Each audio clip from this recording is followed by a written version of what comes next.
The Sharpshooters event has been released in Hockey Ultimate Team, and we are going to break down the first set of Master Set player items and rank them from first to worst if you're looking to build the most competitive team and add the best player in game to your squad. Again, if you have a favorite player from this list or they're on your favorite team, please disregard and just use those players. But if you're looking to make one, if you're going to do all the objectives, get all the collectibles, and make one for free over the course of the event, here would be the ones from week 1 that I would recommend in the order that I would recommend them. So the clear 95, in my opinion, is the 91 Seth Jarvis. Now, all these cards, their synergies don't really matter, and that kind of is unfortunate for each of these individual cards, but it makes sense that at least it helps you acquire these synergies for the other players on your team that have them. But nonetheless, it is kind of a miss because they miss out on those benefits that they would get if they had other synergies, because their shooting is already maxed out at 99. He's got 92 speed and acceleration, 95 agility, and 99 shooting. This is a great card, so I just want to make that clear. It's not that it's awful. He is obviously one of the smaller players from the release at 5'10", 175.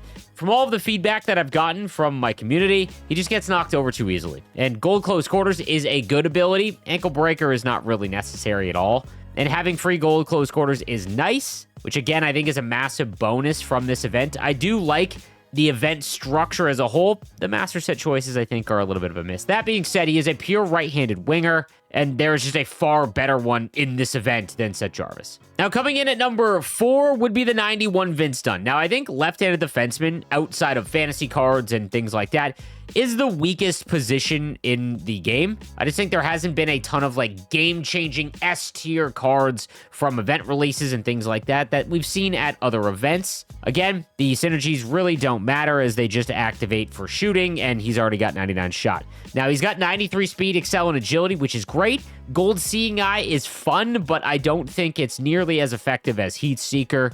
Edges is also great. Definitely something I would activate if you got this card. He's got 90 defensive awareness and only 87 body checking.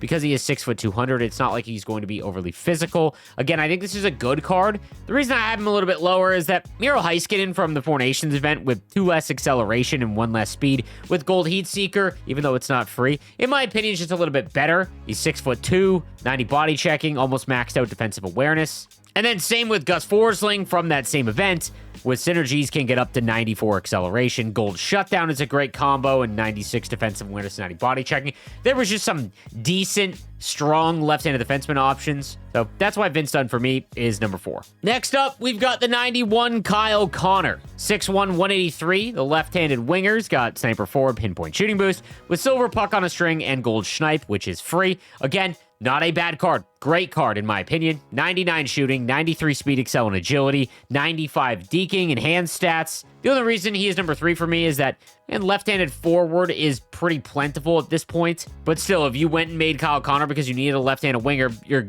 going to be pleasantly surprised and very happy with that. I think Puck on a String is extremely useful for a certain section of the player base. I've mentioned this a number of times. If you are someone that plays World of Cello a lot, you're probably going to utilize Puck on a String far more than some of the players that just play Hut. That being said, he comes in at number 3 for me. Evan Bouchard at number 2. The right-handed defenseman at 6'3", 192.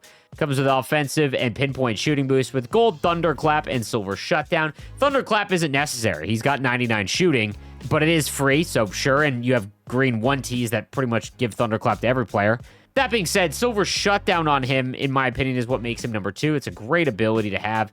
He's big, 88 body checking, 92 speed, excel, and agility. There have been a lot of good right-handed defensemen, but if you are in need of one, you didn't want to make the team builder Adam Foote, for example, maybe you didn't get Cale Makar from Team of the Season, Evan Bouchard would be a great selection for you. And then coming in at number 1 from this release, this is an S-tier card that I think everyone should come away from the event with, much like Mikko Rantanen from the Four Nations event. The 91 William Nylander at 6', 202 with Sniper Forward and Pinpoint Shooting Boost comes with Silver Elite Edges and Gold Make It Snappy. Make It Snappy isn't even all that great, but he's got 99 shooting, 95 speed and excel, 94 agility, and Silver Elite Edges. Great hand stats. And me personally, I've been using the X Factor Willie Nylander, and he has been incredible, and they have very similar attributes. This Willie Nylander just has better endurance, essentially. So if you are looking for a card from this week's release, it's William Nylander, in my opinion, by a mile. All the other options are still good, and I think that the free gold ability does make them quite interesting. But much like all events that have timers on them that run for the full duration of the event, wait until week 2 comes out unless you are dead set on these players. The fact that you can wait and see who comes out week 2 is a must in my opinion, especially from this release. Other than Willie Nylander, there just isn't like an absolute must make, and I think that there's probably a really popular player in week 2, whether that's Austin Matthews or Alexander Ovechkin, for example. I would just simply wait for week 2 before making my decision, unless, again, you are a dead set big fan of one of these players. Now, if you've got Willie Nylander's X Factor card, I would definitely recommend upgrading him. An X Factor token is a 1-for-1 trade-in for an 80 overall, which is very cheap, like 1,800 coins. It's very cheap to upgrade. In all honesty, if I had a few base X Factors and I hadn't completed a captain yet, I'd probably try and finish off the captain and go with Willie Nylander, even if you don't have an intention of making Connor McDavid. This card has been super fun to play with, and gold elite edges you definitely feel, especially because you can get up to 99 agility with the synergies activated. So just a very strong card, and from my time using him since I've upgraded him, he's been very impactful. So that'll do it for the first week of Master Set items from the Sharpshooter event. Let me know who you went with or who you're interested in. What are your predictions for week 2's Master Set player items? Thank you guys again for watching. I'll see you next time. Have a good one.